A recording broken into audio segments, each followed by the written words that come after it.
Husband और wife vacation में जाने के लिए शिप में बैठते हैं, पर इस शिप में ही वाइफ किडनैप हो जाती है। आज की मूवी ट्रैफिकर ये 2012 की कोरियन थ्रिलर मूवी है। ये मूवी ह्यूमन ट्रैफिकिंग पर बेस्ड है। ये मूवी आपको फर्स्टली स्लो लग सकती है, पर इसमें जो ट्विस्ट आता है ये अनइमेजिनेबल है। तो चलिए शुरू करते हैं। मूवी स्टार्ट होती है और मैं शिप पर एक खून से लथपथ हुआ आदमी डेक की तरफ जाता हुआ दिखता है। ये डेक पर आता है तो सब लोग उससे डर जाते हैं। ये नेकेड भी होता है। इसके पीछे कुछ लोग भागते हैं, ये उसे रोकना चाहते हैं। ये जो लोग इसके पीछे हैं ये एक्चुअल में इसके ऑर्गन सेल करने वाले हैं। इनसे भागकर वो डेक तक आता है और डेक पर पुलिस वगैरह सब कुछ होते हैं। अब इन आदमियों का जो सब ऑपरेशन है इस सब को एक्सपोज कर सकता है। जिन्होंने इसे किडनैप किया था उसमें से एक आदमी इसे धक्का देता है और खुद भी नीचे गिर जाता है। इनका पूरा ऑपरेशन सही से चलना चाहिए, इसलिए अपनी कुर्बानी वो दे देता है। यहाँ किडनैप करने वालों में हमारा एक मेन कैरेक्टर भी था। इसका नाम होता है यंग। क्रेडिट्स रोल होते हैं और हमारी मूवी अब 3 साल बाद स्टार्ट होती है। एयरपोर्ट की सब चीजें हमें दिखाई जाती है, कस्टम्स वगैरह ये सब हम देखते हैं। उसके बाद हमारा मेन कैरेक्टर यानी कि यंग, इसे एक लड़की से प्यार होता है। ये इस एयरपोर्ट के काउंटर पर काम करती है।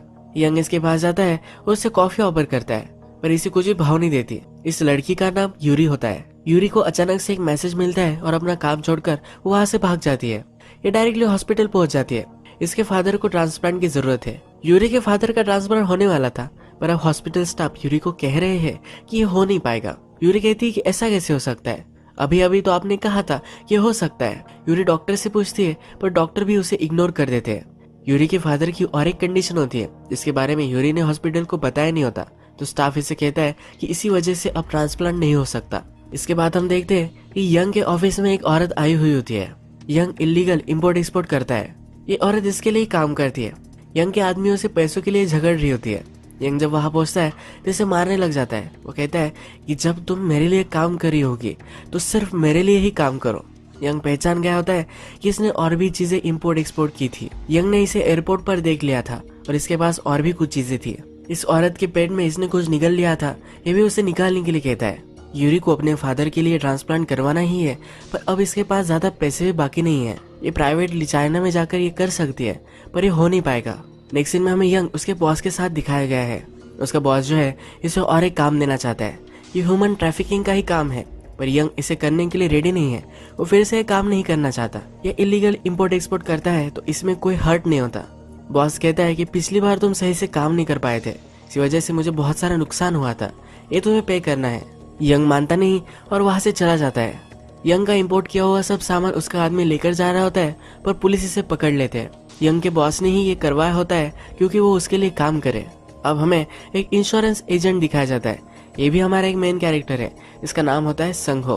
उसका वर्क कंप्लीट करने के बाद अपनी बीवी चिही के पास वो आता है। चिही और संघो अब वैकेशन के लिए चाइना जाना चाहते हैं।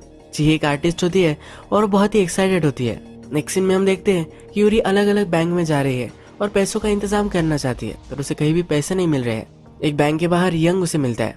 यंग उसे बातचीत करना चाहता है, पर ये इंटरेस्टेड नहीं होती। यंग अब चिढ़ जाता है। वो कहता है, तुम्हें क्या लगता है कि मैं रिटायर्ड हूँ? मैं पागल नहीं हूँ। जब मैं तुम्हारे साथ होता हूँ, जब तुमसे बात कर रहा होता हूँ, तभी ऐसा बर्ताव करता हूँ। मैं ऐसे जनरली बहुत ही कॉन्फिडेंट हूँ, पर तुम्हारे सामने सब गड़बड़ हो जाती है। यंग फिर गुस्से में यहाँ से चला जाता है। यंग को जब पता चलता है कि उसका सब सामान पकड़ा जा चुका है तो अपने बॉस के पास हो जाता है। इसे बहुत मारता है। बॉस कहता है कि फिर मैं क्या करता, तुम मेरा काम कर ही नहीं रहे थे।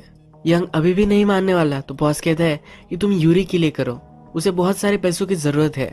अब यूरी के लिए ये काम करने के लिए यंग रेडी हो जाता है। ये हमेशा ट्रैफिकिंग शिप पर ही करते हैं, तो इस शिप पर कस्टम वालों को, शिप के स्टाफ को, इन सबको यंग जाकर पैसे देकर आता है।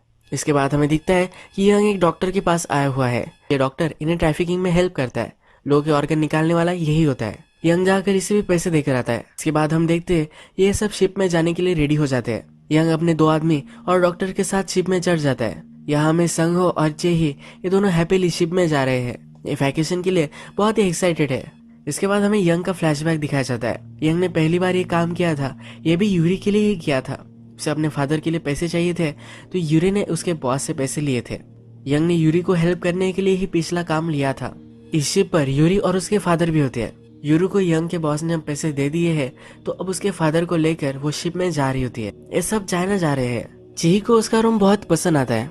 रात में हम देखते हैं कि चिही डेक पर आती है। वहाँ यूरी भी खड़ी हुई होती है। ये दोनों एक दूसरे से बात करने लग जाती है। वो किसके साथ आई है एक दूसरे को बताती है। चिही के हेयर्स हवा से बहुत ही उड़ रहे होते हैं तो यूरी उसका हेयर बैंड उसे देती है।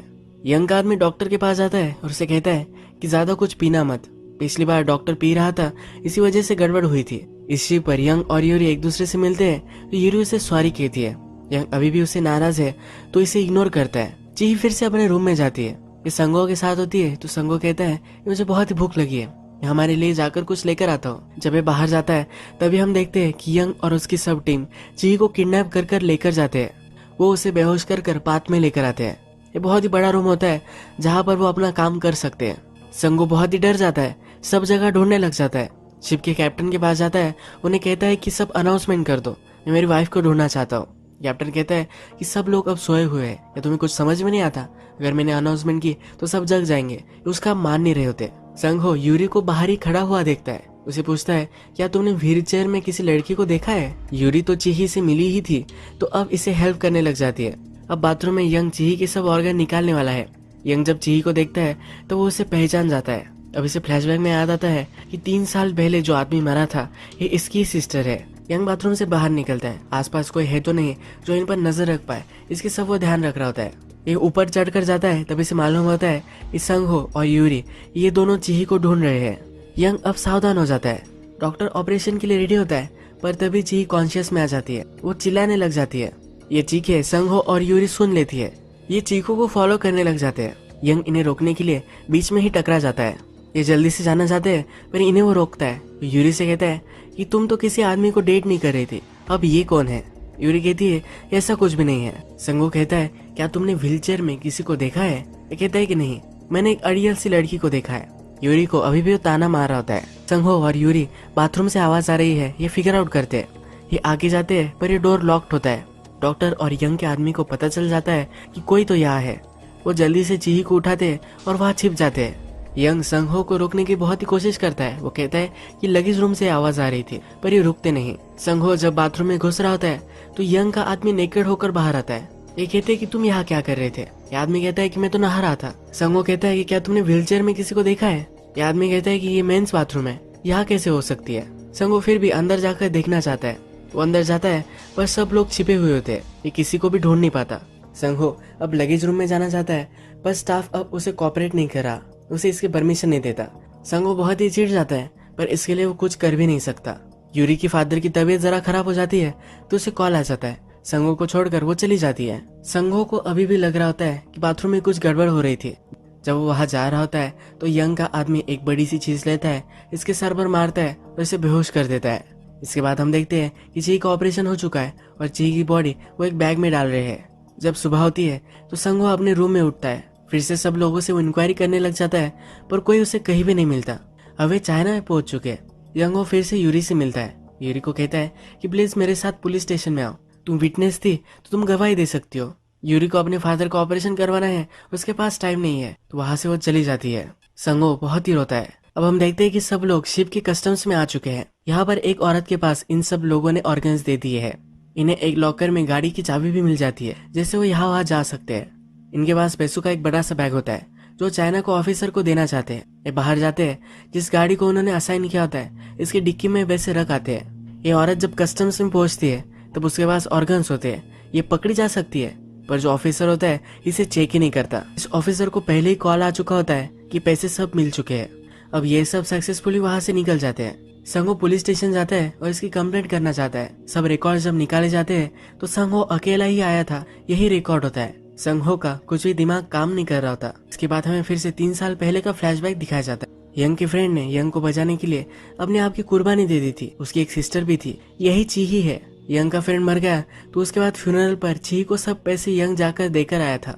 फिर से हम प्रेजेंट देखते हैं और यंग टैक्सी में होता है। टैक्सी में उसे गैंग का एक आदमी लेने के लिए आया हुआ होता है। इस आदमी को कॉल आता है, उससे कहा जाता है यंग को अब उसे मार देना है। यंग को भी शक चला जाता है। डॉक्टर उसकी यहाँ एक गर्लफ्रेंड होती है तो उसके साथ चला जाता है। यंग और उसका ड्राइवर जब आगे जाते हैं तब एक गलत रास्ता ले रहा होता है। यंग जब इसे पूछता है तो कुछ बोल नहीं रहा होता, तब यंग इसे मारने लग जाता है। यंग इसे मारकर गाड़ी से बाहर फेंक देता है और खुद गाड़ी चलाने लग जाता है। इसके पीछे सब गुंडे लग जाते हैं। यंग वहां से जल्दी से भाग जाता है। यंग के 2 आदमी हमें रिवर के पास देखते हैं। इसमें से एक बहुत ही भोला होता है। इसमें से एक का नाम होता है यून। यून उसे कहता है कि जाकर टिकट बाय कर आओ। ये भोला टिकट बाय कर आता है, पर इसे एक ही मिला होता है। जून कहता है कि एक ही इनफ है। यहाँ पर जून इस भोले का मर्डर कर देता है और इसकी बॉडी रिवर में डाल देता है। इसके बाद हम देखते हैं कि डॉक्टर के पास चीही की बॉडी है। वो अपनी गर्लफ्रेंड के साथ उसके घर पर आया हुआ है। जब दोनों इंटीमेट होते हैं तब चीही बॉडी बैग से बाहर निकल जाती है। वो अभी भी जिंदा होती है। ये कॉल लगाना चाहती है, पर डॉक्टर इसे स्पॉट कर लेता है और उसका कॉल बंद कर देता है। डॉक्टर कहता है कि तुम्हारा लक अच्छा है। यंग बुरी चीजें करता है, पर वो दिल का साफ है। एक्चुअल में यंग को ये काम नहीं करना होता, तो डॉक्टर से मिलकर चीही को बचाने का प्लान उन्होंने किया होता है। वो सिर्फ प्रिटेंड करते हैं कि चीही मर चुकी है, पर चीही को अब वो बचाने वाले होते हैं। हमने अभी अभी देखा कि जून ने उसके फ्रेंड का मर्डर कर दिया है। यंग के बॉस ने जून को कॉन्ट्रैक्ट दिया था कि अगर यंग ने उसे डबल क्रॉस किया तो सब लोगों को वो मार दे। यही काम अब जून कर रहा है। डॉक्टर के घर का पता भी उसे मालूम है, तो वो घर में आ जाता है। डॉक्टर और इसकी फाइट होती है और ये डॉक्टर को मार डालता है। चीही को उठाकर अब वो हॉस्पिटल में लेकर जाता है। एक बड़े से हॉस्पिटल में ही ये सब काम चलता है। अब इस सब ऑपरेशन के बॉस से मिलने के लिए आता है। उसे जाकर वो मार देगा, इसका प्लान होता है। ये फेक ऑर्गन्स की बैग लेकर वहाँ पहुँचता है, तो उसे अंदर आने देते हैं। आगे चलकर वो ऑपरेशन थिएटर में देखता है तो वहाँ चीही होती है। चीही को अब मार दिया गया है और उसके सब ऑर्गन्स निकाल लिए गए हैं। पीछे से हमें संघो आता हुआ दिखता है। यंग ने संघो को एक नोट दी थी जिसमें लिखा हुआ था कि चीही अभी भी जिंदा है। डॉक्टर के घर का पता उसने दिया था। संघो ही चीही को मारकर उसके ऑर्गन्स निकालना चाहता था। संघो इंश्योरेंस कंपनी में काम करता है, तब सब लोगों के उसके पास डिटेल्स होते हैं। इसके अच्छे कॉन्टैक्ट्स भी होते हैं, जिससे ऑर्गन्स निकाल कर एक अच्छे प्राइस पर बेच सकता है। यंग सरप्राइज होता है कि संघो ये सब कर रहा था। संघो कहता है कि तुम तो बहुत ही सेंसिटिव निकले। यंग कहता है क्या तुम अपने आप को ह्यूमन समझ सकते हो? संघो कहता है कि हम दोनों ज्यादा अलग अलग नहीं। तुम पैसों के लिए चीजें बेचते हो, तो मैं ऑर्गन बेचता हूँ। यंग कहता है कि मैं उसे बचाना चाहता था। संघो कहता है यूरी को छोड़कर तुम उसे क्यों बचा रहे थे? यानी कि यूरी के फादर का ट्रांसप्लांट होने वाला था, पर वो करते ही नहीं। यूरी के फादर के भी ऑर्गन्स वो निकाल लेते हैं और उन्हें मार डालते हैं। अब यंग इसे मारने लग जाता है, पर वहाँ जून आ जाता है। जून और यंग की इन दोनों की बहुत फाइट होती है। यंग जून पर भारी पड़ता है और उसे एक चांस देता है कि वो वहां से चला जाए, पर जून मानता नहीं। जून फिर से यंग को मारने के लिए आता है, तो यंग उसे अंधा कर देता है। संग के पीछे पीछे यंग पार्किंग में आ जाता है। संग गाड़ी में होता है, तो यंग उसके गाड़ी से चिटक जाता है। संग का एक्सीडेंट होता है और वो भागने लग जाता है। यंग भी उसके पीछे पीछे मार्केट में भागता है। यंग पूछता है यह सब तुमने क्यों किया? संगो कहता है कि पैसे। अगर दुनिया में तुम्हारे पास पैसे होंगे, तुम अलग अलग जगह पर जा सकते हो। तुम्हारे पास पावर होती है, इतनी पावर तुम्हें किसी से भी नहीं मिल सकती। यंग संगो को बहुत मारता है, पर यहाँ पुलिस आ जाते हैं। यंग को रोक लेते हैं। हमें अल्टरनेट सीन में दिखाया जाता है यूरी के फादर मर गए हैं। उसे बहुत ही बुरा लगता है और वो खुदकुशी कर लेती है। संगहो को ये मालूम होता है और वो यंग को बता देता है। यंग अब बहुत ही चिढ़ जाता है, पुलिस की गन लेता है और संगहो को बहुत सारी गोलियां चलाता है। अब हमें न्यूज दिखाई जाती है, हमें पता चलता है यह सब ट्रैफिकिंग चल रही थी। इसमें सब लोगों को यंग पकड़वा देता है। यंग के बॉस वगैरह सब कुछ पकड़े जाते हैं। संगो इंश्योरेंस कंपनी में काम करता था, तो इसके बाद बहुत सारे डिटेल्स थे। किसी को रेयर ब्लड टाइप का ऑर्गन चाहिए होगा तो वो देता था। एक ही आदमी से इसे बहुत ज्यादा पैसे मिलते थे। ये इन पैसों से बहुत साल तक मजे कर सकता था। इसने चीही का रिकॉर्ड देखा था और उसे टारगेट किया था। चीही व्हीलचेयर में थी क्योंकि संगो ने ही उसका एक्सीडेंट करवाया था। उसके बाद संगो उसे मिला, उससे वो प्यार करता है, इसका उसने प्रिटेंड किया। इससे शादी भी कर ली और शिप पर लेकर आया। इसके बाद चीही जब गायब हो चुकी थी तो वो उसे ढूंढ रहा है। इसका सिर्फ वो प्रिटेंड कर रहा था। वो प्रिटेंड कर रहा था क्योंकि अगर उसकी वाइफ ऐसे ही गायब हो गई तो सब लोग उससे क्वेश्चन पूछेंगे। इसे बताने के लिए कुछ ना कुछ तो चाहिए कि इसने एफर्ट किए थे उसे ढूंढने के लिए, पर वो कर नहीं पाया। चीही गायब हो गई है ये रिपोर्ट करवाने के लिए वो पुलिस के पास गया था। उसने पहले ही सब रिकॉर्ड्स मिटा दिए थे, पर ये सिर्फ वो कंफर्म करना चाहता था। अब पुलिस को ये सब पता चल जाता है और इनका स्कैंडल खत्म हो जाता है। इसके बाद क्रेडिट्स रोल होते और हमें दिखाया जाता है कि इंश्योरेंस कंपनी में संगो के लिए जो काम करती थी वो आई हुई है। ये वहां से रिकॉर्ड्स निकालती है और एक बड़े अमीर आदमी के पास आती है। ये एक्चुअल में इस सब ऑपरेशन का बॉस है और ये अभी भी इंटैक्ट है। इसके पास हमें एक आदमी दिखता है कि जिसका पैर टूट गया है। ये संगो ही होता है। संगो अभी भी जिंदा है। यही मूवी एंड हो जाती है। यंग ने बहुत ट्राई किया कि संगो और इस ऑपरेशन को पकड़वा सके, पर इसके पीछे बहुत ही बड़े बड़े लोगों का हाथ है। इनके पास पैसे है तो ये कुछ भी कर सकते हैं। अभी भी ये ऑपरेशन जैसे चल रहा था वैसे ही चल रहा है। जिनके पास बहुत ज्यादा पैसे होते हैं उनको जो भी करना होता है वो कर डालते हैं और उनका कोई कर भी नहीं सकता। इस मूवी में हमें रियल वर्ल्ड की डार्क रियलिटी दिखाई गई है। तो वीडियो हम यही खत्म करते हैं। अगर आपको ये वीडियो अच्छा लगा होगा तो प्लीज इस वीडियो को लाइक कर दीजिएगा। बहुत सारी ऐसी मूवीज लेकर आता रहे तो प्लीज इस चैनल को सब्सक्राइब कर दीजिए और बेल नोटिफिकेशन आइकन दबाना भी मत भूलिएगा। फिर से मिलेंगे और एक नई मूवी के साथ। तब के लिए थैंक यू और आप अपने आप का ख्याल रखिए।